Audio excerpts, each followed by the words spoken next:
Забоева Юлия Сергеевна, 11 Б класс, 24 школа, город Сыктывкар. Отрывок из повести Гоголя «Шинель». Even in those hours when the grey Petersburg sky fades completely and all clerical folk have eaten their fill and finished dinner, each as he could, according to his salary and his personal fancy, when all have rested after the departmental stretching of pens, the rushing about seeing to their own and other people's needful occupations, and all that irrepressible man heaps voluntarily on himself even more than is necessary when clerks hasten to give the remaining time to pleasure,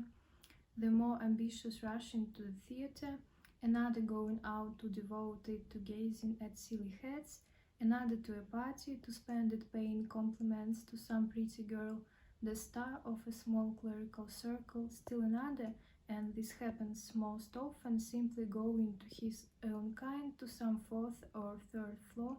two small rooms with a front hall and a kitchen, with some claim to fashion, a lamp or other object that cost great sacrifices, the giving up of dinners, outings, in short, even at the time when all clerks disperse to their friends' small apartments, to play cutthroat whist, sipping tea from glasses, with 1 kopeck rusks, puffing smoke through long chibooks,